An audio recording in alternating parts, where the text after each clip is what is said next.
part yang kedua itu Bro Joko cerita bagaimana Bro Joko mulainya itu adalah dengan mengumpulkan kerdus, terus kemudian jualan kue kembang ya dari nenek dari mamahnya yang buat, terus berlanjut ya kemudian sampai dengan dipercaya sama orang lain. Akhirnya diberikan mobil bahkan dengan produknya segala.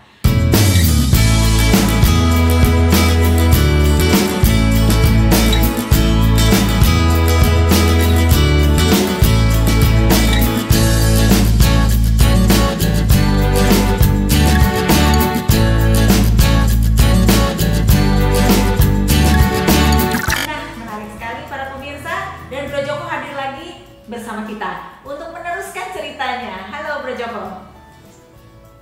Iya. Siap. Oke, silakan lanjutkan karena pemirsa udah gak sabar untuk mendengarkan ceritanya setelah berkeliling dengan tadi dikatakan paket perumpamaan topeng monyet, di mana ada genderang, ada yang menari, orang berkumpul, di mana alat promosinya, marketingnya beraksi, dan silakan lanjutkan bagaimana Bro Joko melakukan semua itu. Oke. Jadi mulai kita dari seorang autodidak, saya mulai berteori, mulai belajar dengan orang-orang apa namanya yang pandai-pandai tentang yang bisa mengerti tentang marketing, dan saya bercerita. Kebetulan banyak teman-teman saya juga yang senang lah kalau ada sharing-sharing dari saya, karena mereka juga sama-sama bersama-sama dengan saya juga kalau ada apa namanya kasus gitu ya, studi kasus, kita belajar bersama ya. Jadi mulailah saya berteori dan membuat satu konsep-konsep bagaimana caranya kayak gitu ya. Tetap mentalitas modal kita adalah nomor satu harus jujur. Sampai saya pernah dengan membuat sebuah saya punya rumah dicat putih semua dengan tujuan jujur kok ternyata dapat ya gitu.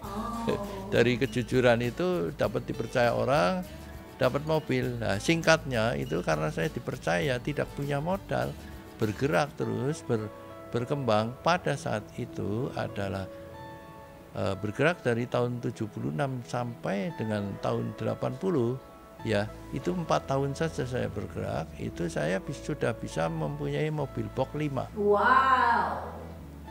Ya, dengan mengerjakan salesman yang tadinya saya adalah salesman kaki 5 namanya, sudah bisa menjadi bos salesman itu pada zaman itu ya. Jadi saya bergerak terus punya mobil box 5. Nah, tahun 81 saya menikah sih. Jadi tahun 81 saya menikah. Terus saya mulai melirik pasar hobi ya, karena udah punya 5 box, udah punya salesman 5. Udah merasa punya waktu ya? Ya, udah mereka keliling kayak gitu ya. Udah bos kecil lah kayak gitu ya, sebagai bos kecil udah dapat duit itu, uang udah mulai mengalir ada ya begitu. Saya mulai mikir-mikir apa sih tadi ya yang namanya menggali sebagai bisnis penantang itu apa saja. Jadi kan apa sih yang kira-kira tidak tumburan ya, tidak kalau mungkin sekarang ada namanya Blue Ocean Strategies. Sebenarnya saya sudah melakukan pada saat itu, karena kalau jualan kelilingan yang pakai pok-pok itu kan memang berdarah-darah gitu ya. Artinya bersaing sangat ketat, tapi memang ya dapat duitnya gampang ya, dapat uang kontan keliling-keliling.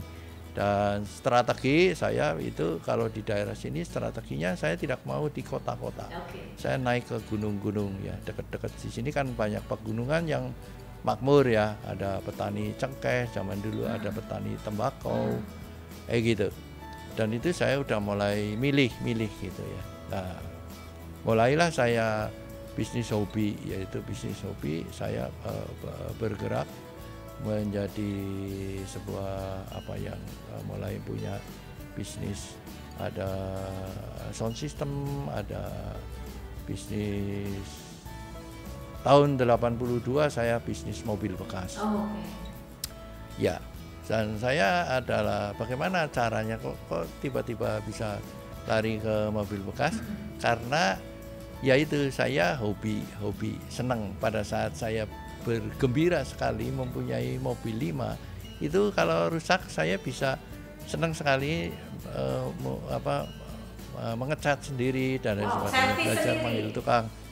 Iya bisa begitu ya, sampai senang bisa mengecat apa dan lain sebagainya. Mulai itu ada hobi itu yang kita kerjakan. Maka pada saat tahun 82 saya mulai menjadi pedagang kaki lima lagi, yaitu pedagang kaki lima mobil. Punya mobil bekas. Beda produknya ya, kaki limanya beda. Kalau ya, sekarang mobil sebelumnya beda. Adalah ya, produk-produk rumah tangga ya. Ya, jadi produk-produk kelilingan, produk rumah tangga. Kalau zaman dulu namanya pedagang gerabahan, yes, yang pok-pok gitu ya. Sekarang mobil. Itu. Ya. Terus? Sekarang tahun 82 saya punya kaki lima, jadi kaki lima ya diri saya sendiri. Kaki lima jualannya mobil loh pemirsa ya, jadi jangan takut dari jualan gerabah, yaitu barang-barang kepentingan keluarga, kebutuhan keluarga, terus kemudian tetap jadi pedagang kaki lima, cuma jadi mobil. Oke, menarik ya, lanjut. Suka banget. Ya, itu adalah kembali kepada mentalitas penantang, mentalitas yang sering saya sebagai inspirasi saya, seperti panjat pohon pinang. Jadi kita mulai dari nol, walaupun sudah turun sampai ke bawah, mulai dari nol dengan semangat naik lagi, tidak usah takut, kayak gitu toh. Yang dimainkan itu adalah 3 jurus itu ya, jadi tidak pernah ya. Jadi bagi apa namanya anak-anak muda dan lain sebagainya, itulah kira-kira mentalnya seperti itu ya. Saya memberi contoh kurang lebih begitu. Terus kita bergerak, mulai belajar berteori, belajar dengan orang-orang pinter, mulai menganalisa pasar ya. Nah, kebetulan saya juga belajar ya, ada mulai membaca-baca buku yang dulu dibaca-baca ayah saya, yaitu mempunyai buku yang kalau strategi itu ada, saya mahir strategi Sun Tzu. Oh, Sun Tzu aku tahu. Saya tahu juga punya koleksinya. Ya, nah itu strategi Sun Tzu ada 13 jurus, mulai apa dan seterusnya gitu ya. Kita mulai berpraktek dan berteori gitu ya. Saya pun baca buku-buku ya, peninggalan gambaran-gambaran ayah saya dulu, senangnya apa. Jadi senang apa saya coba ngutip, karena ya memang supaya mudah sih kayak gitu ya. Jadi saya mudah mencocokkan karena dari kecil udah diceritani begitu kan, nyambung gitu ya. Nah itu mungkin karena kalau kita mau mendidik mungkin dari kecil mungkin gitu ya, sebagai contoh kayak gitu. Jadi akhirnya pun saya pun seperti itu. Apa yang saya lakukan pun sebetulnya bukan saya yang pandai, itu saya nyontoh aja, duplikasi aja. Nyontoh saya praktikkan dengan ketekunan ya, terus konsisten tadi ya, harus memang harus jujur, harus konsisten, jangan lari kemana-mana dulu kayak gitu ya. Artinya sampai berhasil dulu kayak gitu ya. Terus akhirnya tahun 85 ya sih, saya lepas pekerjaan gerabah itu, sudah full dipegang anak buah saya, bergerak. Nah saya konsentrasi ke dunia otomotif mobil.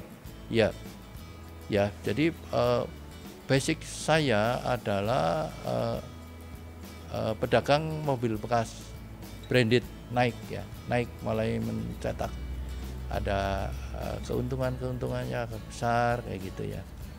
Ya saya memulai dagang mobil itu dari harga mobil 3 juta sih begitu ya, kayak gitu.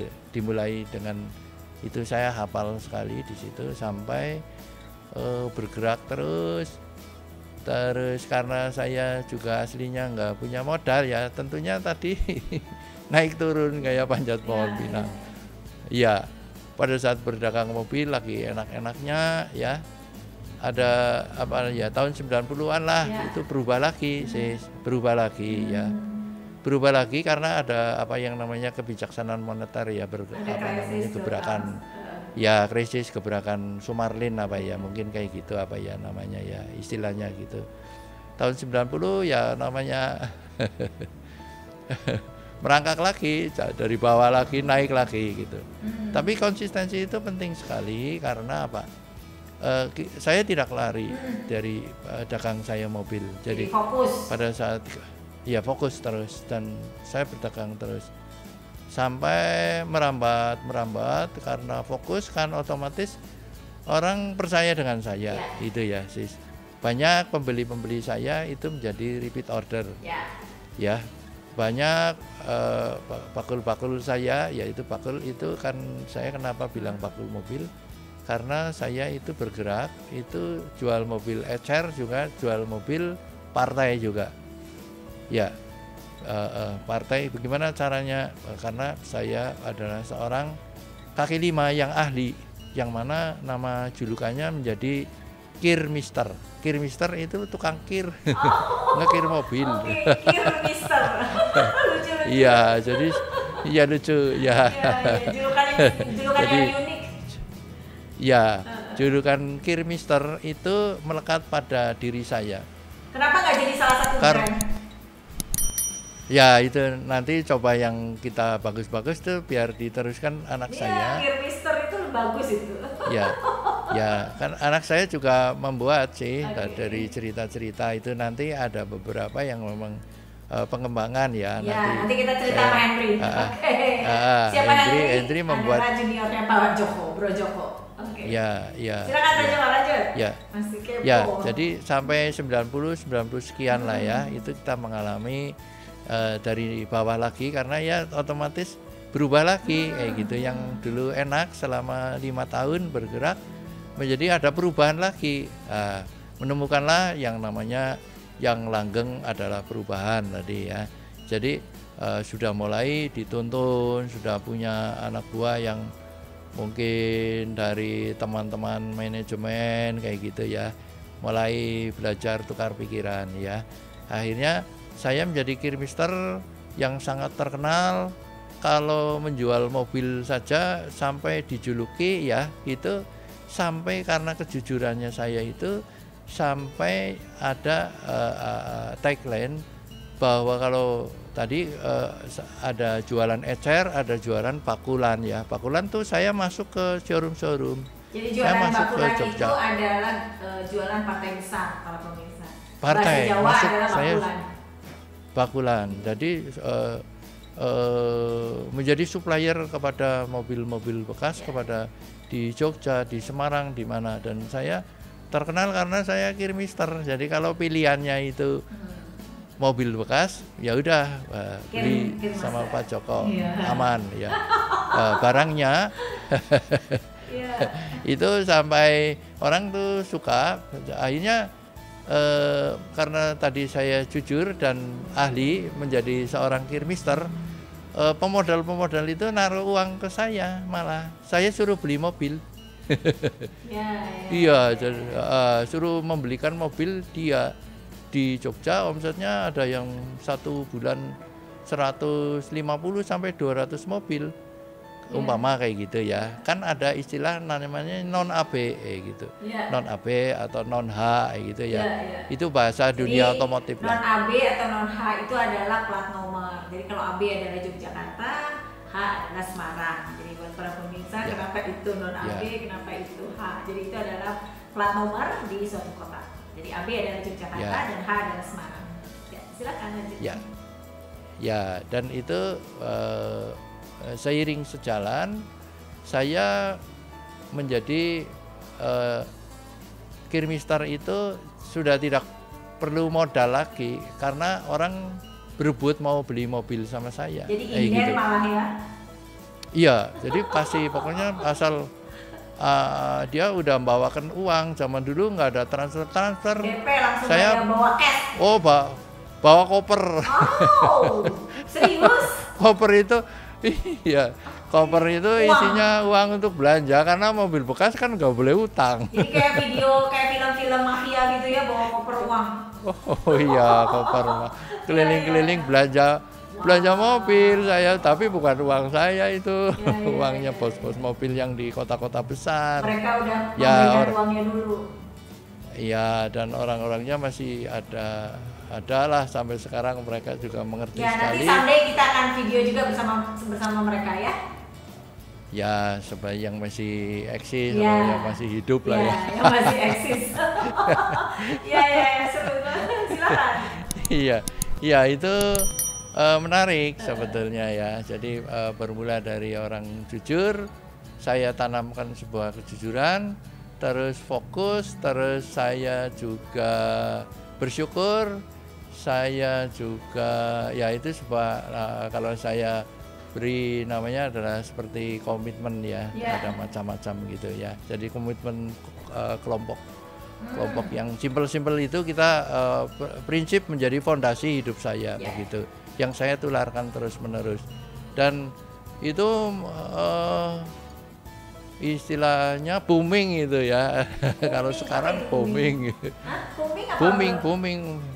Booming, jadi banyak orang titip uang untuk dibelikan mobil. Jadi kan omset yang non daerah saja saya bisa satu bulan itu, kalau daerah mereka yang satu showroom 150 mobil, saya bisa membelanjakan satu showroom itu bisa 40 unit. Jadi gitu. Itu booking dengan uang di depan? Iya, uang di depan 100%. Iya, karena kepercayaan tadi ya. Dan saya kan memang kaki lima tuh keliling-keliling, jadi linknya banyak. Jadi kalau gimana kok bisa pada percaya, kalau yang belanja sama saya nggak laku di satu tempat itu, saya bisa pindahkan gitu, dipindahkan ke mana yang laku kayak gitu. Jadi dia duitnya ngalir terus, maka duit itu dikasihkan kepada saya begitu. Luar biasa pemirsa, dapat dipercaya. Inilah tingkah pola daripada Bro Joko. Ya, silakan lanjutkan Bro. Makin penasaran bagaimana menjadi Bro Joko yang besar dan menjadi grup daripada Joko Moto. Ya itu kalau saya ceritakan singkatnya begitu ya. Jadi kan karena omset tadi ya besar sekali, terus mulai menjadi kirimister dan mulai belajar teori marketing dan lain sebagainya, sampai akhirnya di satu kota saya bisa dijadikan sebagai seorang ahli itu marketing ya. Saya membuat seorang ahli. Jadi seorang ahli marketing yang mana pada zamannya itu sudah mulai ada beberapa mobil baru ya, arti kata mobil baru itu mulai bermunculan ya. Mereka mengajak saya untuk memasarkan mobil baru. Nah, gitu. Cerita mobil baru kayaknya di episode yang berikut, di part yang berikut. Ya. Part yang sekarang kita harus sudahi dulu karena waktu kita sudah harus selesai Bro Joko. Cerita Bro Joko ini nggak ada habisnya dan kita akan lanjut di part berikutnya. Demikian ya Bro Joko ya.